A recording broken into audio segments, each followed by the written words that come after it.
येणाऱ्या 6 जानेवारी 2027 आज आपण एवढे इथे आलेलो आहोत.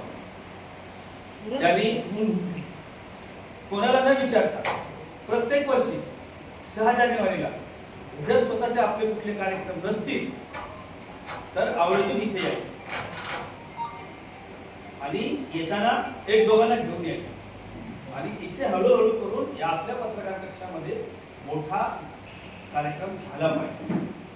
जर असं होत गेलं तर पुढे जाऊन जे आपल्या क्षेत्रामध्ये जे तज्ञ झाले, खूप मोठे मोठे लोक झालेले, तर त्या तज्ञाला आपण इथे बोलवून त्यांच्याकडून आपण याचं मार्गदर्शन कसं होतं, काय कसं हे सगळं झालं पाहिजे, पत्रकारिता कशी चालली, कुठं चालली, कशी केली पाहिजे, ह्याच्यावर आपण त्यांच्याकडून एक चांगले लोक बोलवून आपण एक अर्ध्या तासाचा प्रवचनाचा कार्यक्रम आपण ठेवू शकतो, जेणेकरून आपल्या ज्ञानामध्ये भर व्हावा.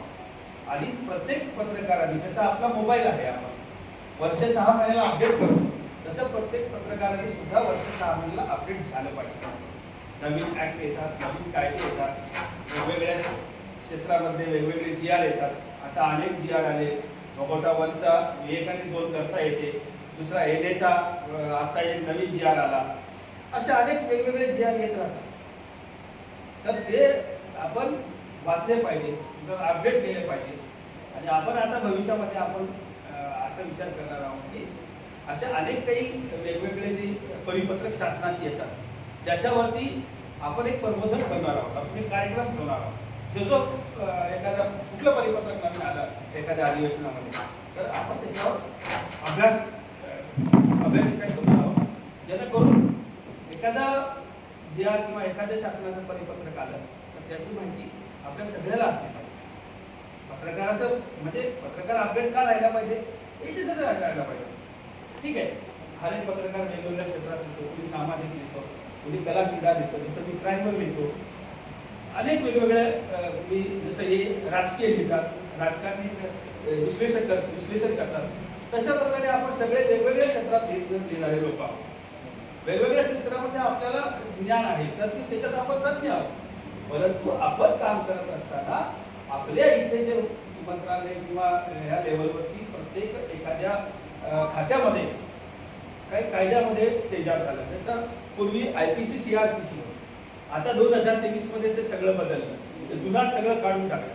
आता नवीन BSL म्हणून भारतीय दंड संहिता आणि भारतीय न्याय संहिता 1872-73चा एव्हिडन्स ऍक्ट होता, तो आता गेला. आता नवीन एव्हिडन्स म्हणजे साक्ष अधिनियम त्याला आपण मराठी म्हणतो, तो आता आलेला आहे. तर अशा प्रकारचे जे काही नवीन कायदे येतात, आता आम्हाला ते शिकलं पाहिजे. एक कसं असतं, एखादा क्राईमवर लिहित असताना तो परत सांगतो की त्याच्यावरती आम्ही या कलमाखाली गुन्हा दाखल केलेला आहे. ठीक आहे ना सर, ओके, पण ह्या कलमाखाली गुन्हा दाखल केला तर त्यांनी काय केलं असावं, मग ते कलम त्याला का लागला असावं. एखाद्या पोलिसाला विचारलं, साहेब तिथं असं असं झालेलं आहे आणि तिथं मारामाऱ्या झाल्या रात्री, तर तुम्ही काय केलं, तर बरं पोलीस सांगेल की नाही आम्ही त्याच्यातले 2-3 लोक पकडलेले आहेत आरोपी आणि आम्ही त्याच्यावर 307 प्रमाणे गुन्हे दाखल केलेले आहेत. ओके सर, फक्त आरोपीचे नाव झाले, तुम्हाला 307 कशासाठी लावला जातो हे आम्हाला कळायला पाहिजे आणि हे आम्ही वाचून घेतलं. त्याच्यामुळे सगळीच माहिती ती थोडक्यात हकीकत काय हे काय करायचं. तसं हे काही नवीन नवीन येत राहतं. आता शेतकऱ्यांसाठी कायदा आला, काला कानून किसान होता. ते 1.5 वर्ष हरियाणाचे लोक 1.5-2 वर्ष तिथे दिल्लीत बसले आणि ते काळा कानून हटवला. पण ते कानून कोण वाचला, नाही वाचला, कोण नाही वाचला. मग त्याला शेतकऱ्याचा विरोध का होता हे आम्हाला कळालं का, नाही कळालं. फक्त आम्ही रोज बघतोय की तिथे शेतकरी झटे राहो सजा 800 लोक गेली तिथे त्या आंदोलनामध्ये पंजाबचे. पण त्यांनी काय विरोध केला हे आम्ही शोधतच नाही, आम्ही शोधलं पाहिजे. पण हे असे नवीन जे काही गोष्टी येतात त्याच्यामध्ये एकच तुम्हाला महत्त्वाचं सांगतो की शेतकऱ्याचं जे काही नुकसान होईल, शेतकऱ्याचं जे काही घेणं देणं असेल ते कोर्टात जायचं नव्हतं, ते कलेक्टरकडे जायचं. म्हणजे ते कलेक्टरने 30 दिवसामध्ये त्याचा निर्णय करायचा असतो. ते शेतकरी कोर्टात त्या कायद्यामध्ये कधीच नव्हता, म्हणजे त्याला कोर्टाच्या शेतकऱ्याला बाहेर काढून ठेवलं होतं. तू कोर्टात जायचं नाही, तू कलेक्टरकडे जायचं, SDM कडे जायचं. त्यांनी 60 दिवसामध्ये या 30 दिवसामध्ये त्यांनी जो निर्णय देईल तोच पक्का. आता कलेक्टर कुठला भूतका धुला आहे, इथल्या मोठ्या एखाद्या माणसाने त्याला काय पाठवलं की त्याच्यावर निर्णय केला शक्य त्या लोकांनी त्याला विरोध केला, फार विरोध केला. असं जे काही नवीन नवीन गोष्टी येतात त्याच्यावर आपण अभ्यास केला पाहिजे. त्यासाठी आपण अशी एक कार्यशाळा आता आपण प्रत्येक 6 महिन्याला 3 महिन्याला आपण करू. सगळ्यांची आपल्याला सूचना पण आल्या पाहिजे, नाही साहेब असा आहे किंवा असा असा विषय आहे, हा विषय समजून येत नाही, समजला पाहिजे. आपण सगळ्या गोष्टी समजल्या पाहिजे. आता माध्यमावरती चालत राहतं ऍक्टिंग फाईल, काय ऍक्टिंग फाईल काय नेमकं काय ते, त्याच्यावर सुद्धा आम्ही अभ्यास केला पाहिजे. ह्या सगळ्या गोष्टी आपल्याही लक्षात आल्या पाहिजे. म्हणून सांगायचं तात्पर्य असं आहे की पुढल्या वर्षी आजच्यापासून तुम्हाला सांगतो शक्य तेवढं जमत तेवढ्या लोकांनी आपण 7 तारखेला पुढल्या वर्षी जमा राहायचं. एवढं सांगून मी माझी 2 शब्द संपवतो. धन्यवाद. मंगेश राव आलेले आहेत.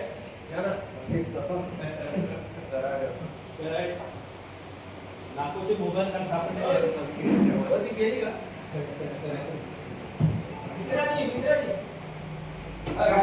बोलिए बोलिए बोलते रहिए ना, आप बोलो, कोई नहीं बोलो ना, आप बोलिए बोलना चाहिए सब लोग नहीं. हाँ इतने दिन बाद मिले तो चर्चा हो जाए.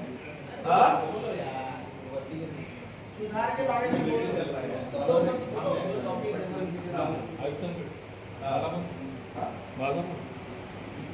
हाँ 546 सब लोग परिचित हैं, जो नए हैं, कुछ लोग मेरे लिए नए हैं. संजय मिश्रा में मेट्रो सिटी समाचार डिजिटल चैनल. प्रिंट देखिए कितना अच्छा लगता है. प्रिंट जब लगता है तो प्रिंट एक वजन होता है, बहुत सारी चीज़ें उसमें वैल्यूबल है, उसका कोई जोड़ नहीं है. लेकिन हम जैसे मध्यम आय वाले, निम्न इनकम वाले या स्ट्रगल करने वाले जब लोग हम आते हैं मार्केट में, तो हमारे लिए सबसे बड़ा चैलेंज होता है कि इसको छापना कैसे. ये सफ़ेद हाथी है, उसको कितना आप डालोगे वो हजम कर जाएगी, और आप थक जाओगे इधर से निकालोगे उधर डालोगे, मामला खत्म. जब ये पुराने जो हमारे पत्रकार रहे, उनसे पहले के जो पत्रकारिता क्षेत्र में रहे, उनके लिए ये बहुत बड़ा चैलेंज था, संघर्ष था, और उन्होंने इन चीज़ों को बहुत बुरी तरह झेला. जो भी ईमानदारी से पत्रकारिता किया होगा, जिन्होंने, उनके पास ना अपना घर हुआ, ना उनके बच्चे पढ़ पाए, ना उनके पास कुछ आर्थिक सुदृढ़ता उनके अंदर आई ही नहीं. उसका कारण था एक तरफ ईमान था जिसके लिए वो मैदान में कूदे थे, क्योंकि ये विचारधारा है, पत्रकारिता एक विचारधारा है, क्रांति है. हर आदमी साहस नहीं कर पाता है, ये साहस वालों का काम है, जो जिनको बागी कहते हैं. सरदार भगत सिंह बागी, जिनकी विचारधारा क्रांति की है, वही इस क्षेत्र में आते हैं. और उस क्षेत्र को निभाने के लिए, हम आपके परिवार की जिम्मेदारियों को निभाने के लिए जब हम निकलते हैं, तो जो यहाँ पे हजारों करोड़ लूट रहे हैं, वो हमारा नाम रखते हैं, भाई ये तो पैसा है, वो तो पैसा है. वो लूट रहा है, वो गद्दी पे बैठ के लूट रहा है, हमको मालूम है, लेकिन वो नाम किसको रखता है? वो जबरदस्ती आपको करप्ट करता है कि भाई कुछ ले लो. अब आपने एक बार उनसे ले लिया कुछ भी, तो बोलेंगे अरे यार भाई पैसा लेता है इसलिए ऐसा करता है, ये सत्ता का दलाल है, सत्ता, और लूट कर रहा है. हमारे देश की व्यवस्था अगर आप देखेंगे राज्य वाइज अलग क्यों है, उसका कारण है सत्ता में बैठे लोग. वो सही है तो वो सही दिखता है, वो गलत है तो खड्डे दिखते हैं. खड्डा मतलब करप्शन. सरकार किसी भी पार्टी की हो, करप्शन है, वो जेब में गया पैसा इसलिए वो खड्डा है, उधर से निकाल लिया है. अब वो कॉन्ट्रैक्ट में क्या गला नहीं देंगे, बना तुमने 40% 50% ले लिया तो बनाएगा कहाँ से? उसके भी तो बीवी बच्चे परिवार में ना कंपनी चला. तो एंड ऑफ द डे मतलब ऐसा है कि हमको क्या करना चाहिए? क्या उन चीज़ों से लड़ते रहना चाहिए? क्या उन चीज़ों से समझौता करना चाहिए? नहीं. आज हमारे पास डिजिटल का माध्यम है. मैं डिजिटल को आप लोगों के लिए हमेशा से ये चीज़ वरदान मानता हूँ. डिजिटल एक सौरभ जोशी करके लड़का है, आप जानते होंगे, ब्लॉगर जानते हैं आप? सौरभ जोशी करके लड़का, उत्तराखंड का सामान्य से लड़का, लॉकडाउन में घूमता था इधर उधर, और वही वो वीडियो बनाता था, डालता था. आज अरबपति है वो. कितना साल? 5-6 साल. उसको कौन सी डिग्री चाहिए? कुछ नहीं. अरबपति है, दिन का लाख रुपये उसकी इनकम है कम से. और करता कुछ नहीं। मम्मी ने ये पकाया, चाचा ने ये बनाया, उसकी साइकिल टूट गई, उसका खड्डा में गिर गया, उसका देखूंगा पागल हो जाओ। वो बढ़ा क्यों? अब आप बोलो कि हम लोग इतने पढ़े लिखे समझदार शिस्त है ना, मैनर्ड लोग हैं, फिर वो क्यों बढ़ा? ऐसे बहुत सारे लोग हैं। तो यहाँ पे आता है आपको ये समझना कि हम किस क्षेत्र में काम करें। आप जिस क्षेत्र में काम कर रहे हो सबसे बड़ा चैलेंजिंग काम है, क्योंकि इसकी वैलिडिटी है, इसकी एक्सपायरी डेट है। जो बात में आज चला है वो कल नहीं चलने वाली। लेकिन सौरभ जोशी डेली साइकिल से घूमा है, उसको जो भी आएगा देखिए अच्छा साइकिल से घूमा है, किसी ने गाना गा दिया, किसी ने डांस कर दिया, वो वीडियो डेली चलने वाली है, जिंदगी भर चलने वाली है। लता मंगेशकर के गाने हम अभी भी सुनते हैं, रॉयल्टी उनको जाती है, बराबर है। उन्होंने एक बार गाना गाया ना, लेकिन हम रोज गा रहे हैं कि हमारा गाना शाम तक खत्म हो जाता है, सुबह दूसरा गाना गाना है ना, फिर उसी स्पीड से सुबह से भागते हैं, उठते जो जोड़ छूट जाते हैं, तकलीफ हो जाती है, नींद में आती है, टेंशन प्रेशर से किसी राजकारणी लोग यूज करते हैं, खुले तौर पे यूज करते हैं। उनको पता है 10 दिन का इलेक्शन है, आप भाई है, बाबू है, सब है, अभी आप कौन नहीं। तो इससे निकलने के लिए क्या है, सफाई क्या है? अब ये आप प्रिंट छाप के महीने का 1.5 लाख 1 लाख रुपए का साहस करिए, कहाँ से बेच के लाएंगे, क्या करेंगे? तो इसके लिए आप लोगों को बता रहा हूँ, डिजिटल एक माध्यम है। डिजिटल में 100 पैरामीटर है। लोग बोलते रहे न्यूज बनाओ डालो, नहीं चलेगी, वीडियो निकालो डालो, नहीं चलेगी। क्या चलेगी? कैसे चलेगी? 1000 चैनल कम से कम ऐसे मिला रहे होंगे, मुंबई में भी 1000 होंगे, थाने में भी ऐसे सब संघर्ष कर रहे हैं। मैं ये नहीं कहता कि वो मेहनती नहीं है या वो लोग जानते नहीं है, सब जानते हैं। सोशल मीडिया को वीडियो ही चाहिए सिंपली। अब वो कैसे चाहिए, कब चाहिए, क्या चाहिए, ये समझना है, क्या उसकी भूख क्या है ना। हम नेशनल चैनल जैसा पैटर्न बनाएंगे, टेम्पलेट बनाएंगे, उसको वॉइस देंगे और सब करेंगे, नहीं चलेगा। नेशनल है तो हम क्या है? अगर नेशनल दे रहा है तो हमारी जरूरत क्या है? हम नेशनल क्यों चलाएंगे? एक बोल रहा हूँ आपको, देखो हमें अपनी जरूरत पूरी करनी है, आपका परिवार सुखी है, आप सुखी हो तो संसार सुखी है। फिर बाकी वाले भी देख के बोलेंगे नहीं ये सुखी आदमी है, ये अच्छा आदमी है, ये किसी से पैसा नहीं मांगता है, वो किसी की बात में उल्टा सीधा नहीं करता है, किसी का बदनामी नहीं करता है, ये क्राइम नहीं करता है। क्यों? क्योंकि हम उससे कुछ मांग रही है, वो बहुत हैप्पी रहेगा, और उससे मांग लिए तो दुखी हो जाता है, यार पैसा मांग रहा है, बात नहीं का, वो भी आपने उसका बात नहीं चलाया, 10 बार लिखा उसके बारे में साल भर में, फिर दिवाली देने के लिए 1000 रुपए के लिए वो रोता रहेगा, फोन नहीं उठाएगा, दुखी हो जाएगा, अरे फोन करेगा, पता साल भर आप लिख रहे हो। देखो मैं बहुत चूजी आदमी इस मामले में, तो मुझे क्या लिखना है और नहीं लिखना है, बहुत सिंपल सा बात। दुनिया अपना देख रही है, हम दूसरे को देख रहे हैं, पत्रकारिता है हम कर रहे हैं, समाज और ये जो जनता है ना, यही हमारी मालिक, यही भगवान। कौन? जनता। न नेता है न सरकार है, इनको अपनी वाहवाही चाहिए। अब तो केस भी होने लगे पत्रकारों के ऊपर। अभी आप देखो कांग्रेस के विरुद्ध बीजेपी ने प्रोटेस्ट किया तो FIR हो गया, हमारे सामने इलीगल क्रिमिनल ट्रेस पास में उनके ऊपर बता कांग्रेस के खिलाफ बीजेपी का, इस लेवल का है। मतलब ये लोकशाही है, आप विरोध कर रहे हो तो उस पर गुना ना करो। तो पत्रकारों को भी लोग समेटते हैं, डराते हैं, क्योंकि आपके पास हमारे पास इतने पैसे नहीं है। अहमदाबाद में रवि नायक करके एक पत्रकार है, आप उसका नाम सुने होंगे, बहुत टॉप का पत्रकार है। जैसा times of India, Indian express के उसके बहुत बड़े बड़े आर्टिकल छपते हैं, और न्यूयॉर्क टाइम्स में वो लिखता है। उसने कुछ दिन पहले अदानी के विरुद्ध में एक आर्टिकल छापा, लंबा आर्टिकल। तो मानहानि का दावा अहमदाबाद कोर्ट में, जूनियर कोर्ट में दाखिल है, और उसकी केस चल रही थी, उसका निकाल अभी पिछले हफ्ते लगा। उसके अंदर मानहानि का दावा, उसने पूछा कि भाई ये आपने न्यूज़ कैसी बनाई? उन्होंने बोला ये मेरे पास एविडेंस है, ये डाटा है, इस आधार पे ये बनी है। उसने पूरा अपने तरफ से जितना भी कोर्ट को जो भी एविडेंस देने का था वो दी थी, मगर कोर्ट ने उसका कुछ नहीं सुना। डायरेक्ट कोर्ट ने उसको 1 साल की जेल सुनाई, 1 साल की जेल, ताकि नियम के अनुसार, कायदे के एक्ट के अनुसार वो उसमें ना बैठता है ना कहीं कुछ होता है। मतलब इसके पीछे की राजनीति ये है कि केवल पत्रकारों को डराना, ये इसकी ओरिजिनल राजनीति।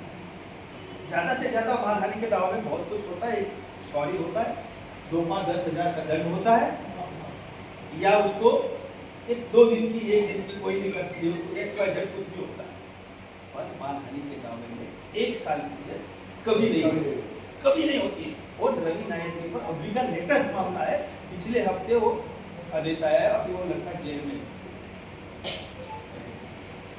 मानहानि नोटिस मुझे कितने का 100 करोड़ की आई थी। मुकेश मोदी, अगर आप जानते होंगे, राजस्थान का बहुत बड़ा छोला था, ठीक है। तो मेरा टाइटल था एक और मोदी, देश का 3000 करोड़ का। साउथ इंडियन एडवोकेट था, मुझे डरा रहा, उसने जो जिस भाषा में मैंने लेटर भेजा था उसको देखा तो मुझे लगा कि उसकी भाषा ही वही थी डराने वाली, तो मैंने उसको डराते हुए बहुत सारे रेफरेंसेस दे के वापस उसको भेजे। 2017-18 की बात, 18-19 की बात है। उसके बाद से कुछ पता नहीं चला, ना उसका पता चला और ना उसका पता चला। वो खबर चलाई थी एबीपी ने सबसे पहले, और एबीपी ने एविडेंसेस दिए थे, और उसके बाद वो खबर बनी थी। वही खबर हम लोगों ने साक्ष्य उनसे लेकर रेफरेंसेस भी चलाई। फिर हमने जब उनको एविडेंसेस भेजे तो वो साउथ इंडियन जो एडवोकेट था वो भाग गया, वो नंबर दिया था, फोन नहीं उठाया, बाद में कोई बातचीत नहीं। 4 साल डराने का प्रयत्न करने के बाद लड़ने का प्रयत्न करने के बाद है। तो सबसे बड़ी बात यही है कि पहले अपने आप को व्यवस्थित करो। सुबह उठ के दिमाग में ये ख्याल आना चाहिए कि भाई मेरे जिम्मे है, किसी के पास हमको फोन नहीं करना पड़ेगा। पहला, जिस दिन आप ऐसा हो जाएंगे तो सामने वाला आपको 5 रुपये देगा, 50,000 देगा। तो कहने का मतलब आपने एक टाइटल रखा है, एक संस्थान आपने सोचा है, एक प्लान आपने सोचा है, एक बिजनेस आपने सोचा है। This kind of business people are doing, you also have to do. आपको भी करना पड़ेगा, करना चाहिए। अगर उम्र का काम करने का समय, असली समय, उम्र का वैल्यूएबल 20 साल अगर आप इसमें डाल रहे हैं और 20 साल कहीं जॉब में करते, नौकरी करते, कोई व्यवसाय करते तो पैसा आता है। तो आपने उम्र का 20 साल इसमें अगर डाला तो फिर आपको क्या मिला? मेरा यही कहना है, इस काइंड ऑफ बिजनेस। ये जो बड़ी बड़ी चैनल वैनर है, ये बिजनेस कर रहे हैं, EGIPR से बिजनेस उठा रहे हैं, ये से बिजनेस उठा रहे हैं, करोड़ों करोड़ के बिजनेस रोज के हैं, बराबर है। तो हम क्यों पीछे हो भाई? सीखना हमको है, हम सीख रहे हैं, सीख रहे हैं, नो प्रॉब्लम, सीखना जरूरी है। सीखना लाइफ तक, जिंदगी तक, मरते दम तक सीखना है, सीखते रहिए। बट इनिशियल फेज पे आपको अपने आप को पिकअप कैसे करना है? सबसे पहला आपको मैनेजमेंट करना है। आपका जो चैनल है, आपकी जो चीजें हैं उसको व्यवस्थित रखिए। एक विचारधारा काम करती है किसी भी चीज के लिए। मैं आपको क्यों देखूं नदीम भाई, मैं आपको क्यों देखूं, ये मेरे दिमाग में सवाल है। आप संजय भाई को क्यों देखोगे? आप दिमाग में सवाल, मुझे आप क्यों देखो? तो जैसे बड़े भाई ने कहा कि एक एक चीज, एक जो आदमी की स्पेशलिटी होती है, कोई भी होने दो, लोग देखने चाहिए। वो इट्स नॉट इम्पोर्टेंट कि आप क्राइम ही करो या पॉलिटिकल ही करो, आप सोशल करो, है ना, आप अवेयरनेस करो, आप ब्लॉगिंग करो, मतलब आप लोगों की तकलीफ से बात करो। उस तरीके कंटेंट लोग देखना चाहते हैं, क्योंकि देखो पुलिस से सब परेशान है, पुलिस का कंटेंट आता है तो वायरल होता है, पैसा मांगा तो मिलियन में जाता है ना, क्योंकि हर आदमी पीड़ित है। उनको पता है कि पुलिस वाला पैसा मांगा होगा, लेकिन अब एविडेंस नहीं है, ये है ट्रैफिक वाला पैसा मांगा होगा, ये तमाम सारी बातें हैं। ऐसे ही किसी और के ऊपर आरोप लगता है तो वीडियो चलते हैं। तो आप लोगों को कैसे काम करना है ये आपको पहले डिसाइड करना पड़ेगा। दिन का 1 घंटा, दिन का 2 घंटा, दिन का 3 घंटा, अपने मुद्दे पे चलो। और ये जो हम लोग न्यूज़पेपर में देते हैं, अब लोग डिजिटली इसको कंज्यूम करने लगे, है ना। हम लोग भी कंज्यूम करते हैं, 100 दिन भर में हजम करते हैं, 100 दिन 100-200 दिन 100-200 दिन हजम करते हैं, हमको डेली खा जाते हैं, खाते पीते सोते हैं, आदत में है। तो वो चीज़ आप भी दो, डिजिटल रखो। ये प्रिंट है ना, प्रिंट, इसको सिर्फ जिंदा रखो। क्या करो, इसको सिर्फ जिंदा रखो।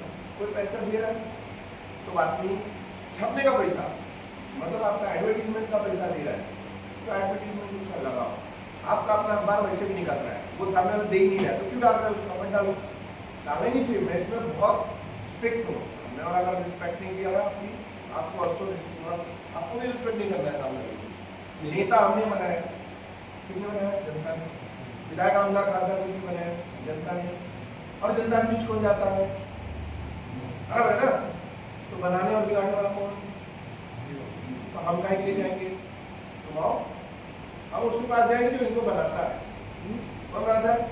जनता। अब जनता की मिलेंगे, जनता की बात करेंगे। मैं जनता की बात करता हूँ, नेता को भाव देंगे, कितना बड़ा भी नेता हो।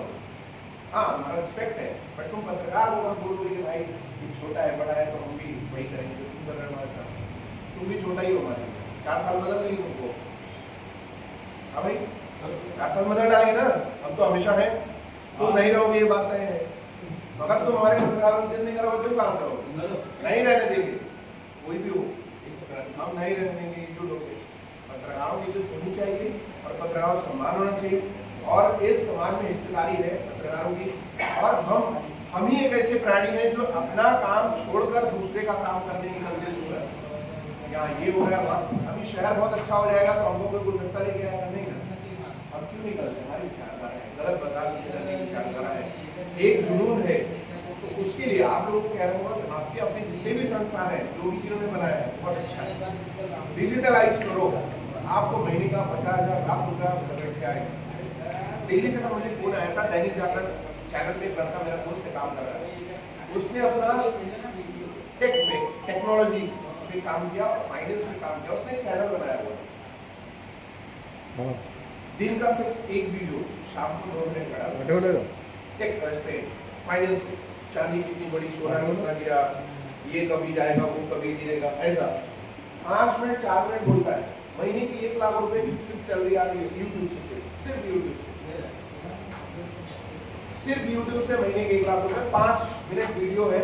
और मैं आप लोगों को शेयर भी कर दूंगा, उसको ला भी दूंगा। बड़े चैनल पे काम करा, 1.5 लाख उधर सैलरी है, 1 लाख रुपए आराम से लेता है। और हर संपादक, हर पत्रकार, हर स्क्रीनर का अपना चैनल है कि नहीं है? सबका है। जो इतनी सारे बात बोलोगे पत्रकारिता होता रहेगा, ये जो जरूरी है, हंस चलेंगे लोग, हमारे हमको बदनाम करते हैं, पत्रकार ने पैसा मांगा, इधर के भाई 500 रुपए दिया, पत्रकार को तुमने 5 करोड़ हजम किया। अरे सर और देना चाहिए, मैं बोलता हूँ 5,000 दो ना उसको, पत्रकार नहीं है, एडवर्टाइज न्यूज चैनल वाले ₹1,00,000 लेते हैं सर, अगर हमको 1,000 2,000 5,000 दी तो क्या एक टेंडर वाला उठा दिया भाई साहब, कोई भी रोड का टेंडर उठा दिया, कटिंग समझ आ जाएगी, कॉन्ट्रैक्टर की हालत खराब है, कटिंग लेके यहीं बैठे लोग नेता है, कोई बाहर का थोड़ी है। मेरा कहना है हमारे बीच के लोग हैं, लेकिन पत्रकारों का सम्मान होना चाहिए, छोटा बड़ा नहीं होना चाहिए, सबका समान ना होना चाहिए। लेकिन उसके लिए आपको अपनी इज्जत बनानी पड़ेगी, खड़ी होनी पड़ेगी, हमको खड़ा होना पड़ेगा। और हमें कोई बोले नहीं आएगा, हम खाली अपने जो डिजिटल चैनल है, पैनल है, वो सारे रेडी करो। न्यूज़पेपर को आप जिंदा रखो, अच्छा PDF बनता है बना दो बस, इससे ज़्यादा कुछ नहीं। जिनको DGPR फाइल करना है, उन लोगों में इनको फाइल के लिए बनाना है, उनको तो पता है 25-50 कॉपी बिल्डिंग, लेकिन डिजिटल बड़ा करो, दिन में 6 घंटा अपने लिए घूमो, सिर्फ अपने लिए, कुछ नहीं, सिर्फ समस्याओं की बात करो, नेताओं की बात करो, लोगों की बात करो।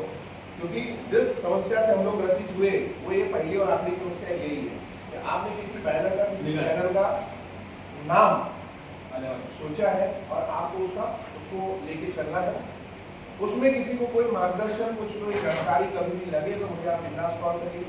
और साहस तो अपने खुद को करना पड़ेगा, स्वर्ग देखना है तो वरना हमको पड़ेगा, तो आपको जब 6 घंटे और काम है तो 7 घंटे काम करेंगे। इसलिए मेरा ये करोड़ों रुपया लोग छाप रहे हैं साल, और इन्फ्लुएंसर्स बन रहे हैं। पता है आपको, अभी जैसे वो क्रिकेटर युवराज एक पोस्ट करने के क्या लेता है 18 करोड़, एक पोस्टर अपने ID पे डालेगा 18 करोड़ रुपया लेता है। क्यों बनाया किसने? खाली लोग बैठे दिन में क्रिकेट देखते पोस्टर डालते वाह वाह करते, उसने अपना मार्केट खड़ा कर लिया। आज 18 करोड़ रुपया एक पोस्ट कम से कम बोले, एक इन्फ्लुएंसर। तो जब आप इसको बड़ा करोगे 1 साल लगेगा, 1 साल से ज्यादा नहीं लगेगा। जनता खाली बैठी है मोबाइल रिचार्ज करके देखने के लिए, आप दिखाई नहीं रहे हो, जो उसको देखेगी तो देख नहीं रहे, क्या देखेगी? दिन में बात नहीं करो, उसके काम की नहीं है, थोड़ा एंटरटेनिंग। आप कौन सा देखते हो? 90% लोग टाइम पास, 10 मिनट के अंदर अपना मोबाइल 10 बार देखते हैं। ये आंकड़ा है, लोग देखना चाह रहे हैं, आप दिखा नहीं रहे हो, आप बोलोगे चलता नहीं है, चलाओ तो कुछ डालो तो सही। अभी क्या चाहिए? अभी सुबह के 11-12 बजे अभी क्या अपडेट है, क्या चल रहा है, क्या दुनिया में चल रहा है, लोग कहाँ जा रहे हैं, कौन जा रहा है, सब एंजॉय करते हैं। तो उसको अभी तरीका बदल गया पत्रकारिता का, एकदम हार्डकोर वाला नाम प्रोफेशनल वाली पत्रकारिता और लैंग्वेज नहीं चलती है। आपको थोड़ा जनता के साथ मिलके मिक्स होकर चलना पड़ेगा, फिर लोगों मजा आ सकेंगे। और सबने बैनर चैनल पूरे देश में जितने भी बड़े संस्थान हैं, जितने भी एडिटर हैं, सब एडिटर है, डिजिटल एडिटर जितने भी हैं, क्या छोटे बड़े हैं, सबने बना रखे हैं और अच्छे चलते हैं। मेरा सभी से यही है, मेरा मार्गदर्शन और मेरा जो ये रहेगा, मैं सीधा सा बात हूँ भाई, जो मेरा एक ही कहना है, आप सुनी तो संसार सुखी है ना। आपके घर में बीमारी है तो जेब पे हाथ डालना पड़ता है, आपके बच्चे की शादी है तो जेब पे हाथ डालना पड़ता है। कोई नहीं लाता भाई, 2 मिनट के लिए आएगा, एक गुलदस्ता कमाएगा, 200 रुपये पॉकेट में डालेगा, क्या होता है? कुल मिला के ये आप सुखी हैं तो आप इनसे लड़ भी सकते हैं। आयुष्मान कार्ड भी काम नहीं करता पत्रकारों का, कुछ भी कार्ड बनाया, कोई कार्ड नहीं बनाता, सरकारी योजनाओं का लाभ लेकर कोई नहीं लेता है, पेपर वर्क कर रहा है। इम्पोर्टेंटली आप लोगों को एक ही पत्रकारिता जो हम कर रहे हैं, जिस तरीके से कर रहे हैं, बहुत अच्छी है, लेकिन और स्ट्रॉन्ग तरीके से काम करने के लिए आपको सशक्त होना पड़ेगा। आपको टूल चाहिए, एक एटलीस्ट आपका मोबाइल है ना, आपके पास एक ट्राइपॉड, आपके पास चलने के लिए गाड़ी या बाइक, जो भी बाइक वगैरह बहुत कन्वीनियंट है, बहुत अच्छी है, कहीं भी जाते हैं। वो क्या कर रहे हैं वो डिपेंड नहीं, हम क्या कर रहे हैं वो मत देखो। किसी को मत देखो, आप जब देखना वो क्या कर रहे हैं उसको छोड़िए, हम क्या कर रहे हैं। देखो मैं सोचता हूँ ना, किसी को दादा वो एक फैमिली, छोटी सी फैमिली थी, 2 बच्चे, मियां बीवी। आदमी मुंबई से 6:30-7 बजे को काम से छूटता था, वही चर्चगेट स्टेशन के नीचे जाके क्वार्टर एरिया में डाल के हीरा उतरता था, साधारण 9:30 बजे मेरे घर में आ गए, फ्रेश हो गई, बस गया बेडरूम में अपना पीना चालू, बस वाइफ ने देख लिया, अरे चालू झालं, पिल्या चालू किया, अच्छा तो मुझे साड़ी नहीं खरीद सकती, आप उनको पीने को पैसा है, मुझे कान का नहीं ले सकते आप। अरे भाई 70-100-150 रुपये के क्वार्टर के ऊपर उसका साड़ी क्यों नहीं आती, लफड़ा रोज चालू, 2 बच्चे परेशान, टेंशन में आ गए। फिर ये चलते चलते वो महिला किसी व्यक्ति के पास गया, बोलो क्या ऐसा ऐसा घटना, उसने उसको सवाल पूछा, वो करता है, तुम क्या करती है, वो मुझे बताओ। उसने बोली मैं क्या करती हूँ, मैं तो झगड़ा करती हूँ।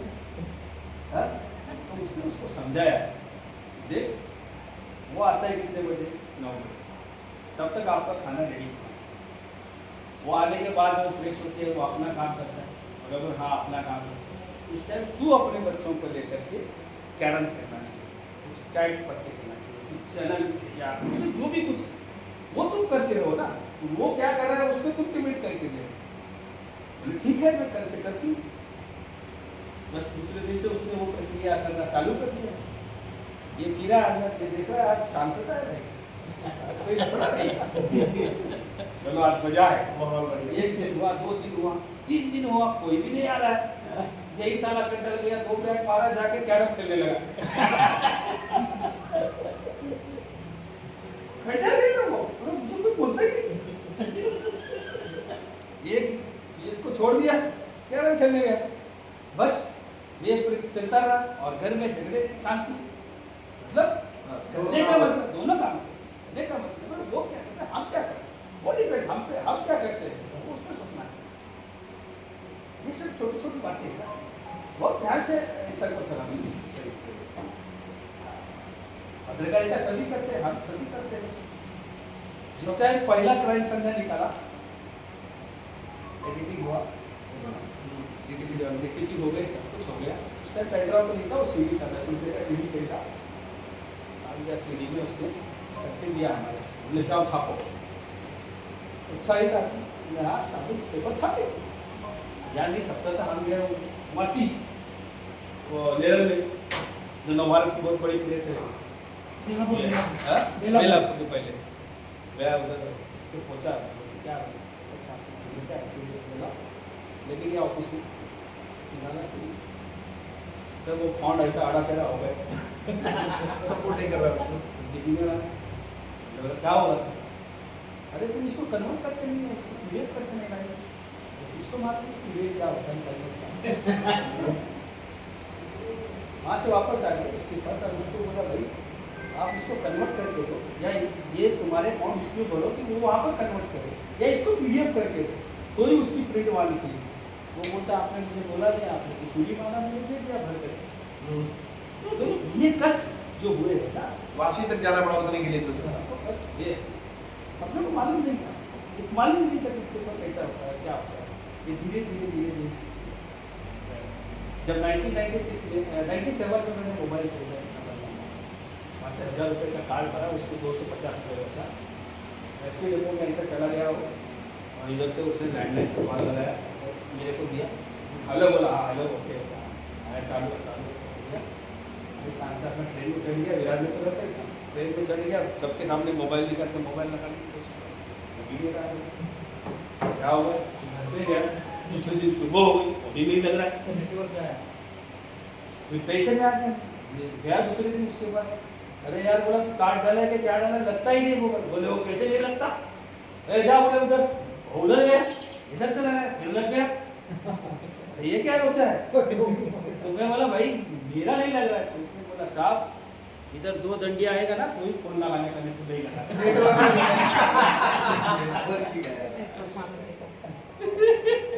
तब उतना भी नहीं पता था कि इसमें नेटवर्क कैसा आता है। ऐसा हुआ है। तो वो पहले टावर तो था मुंबई का टावर, यहाँ पर कोई टावर नहीं था, तो हम बिल्डिंग के ऊपर जाते थे, नेटवर्क मिला तो नहीं तो जिधर लगता था तो पहले खिड़की में ऐसे लटका के दूरी में लगा के रखते थे, बराबर उसमें ऐसा रेडियो एंटीना भी आता था। मैंने बोला साहब आप जब भी मोबाइल लगाओगे तो इधर 2 डंडे आना मिलता है, कभी लगाने का न डंडे रहेगा नहीं लगाना, तब मुझे मालूम पड़ा कि ये नेटवर्क आने के बाद ही मोबाइल मिलता है।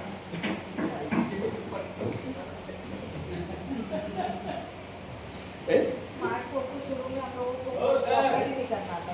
ऐसा ऐसा ये सब करता भी कैसा देखो अच्छा है, नई चीजें हर चीज में शुरुआत में वो सीखना हर चीज सीखनी होती है, और जब सीखना शुरू करेंगे ना तो फिर अरे किसी पे केस हो गया तो सीख लेता वकील क्या काम करता है, सब आ जाता है।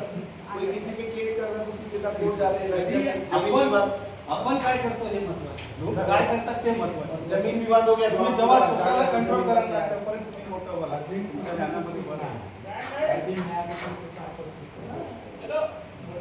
सर कभी आ रहे हैं? निकल रहे। बाप रे, अरे लिफ्ट नहीं मिले वो मिले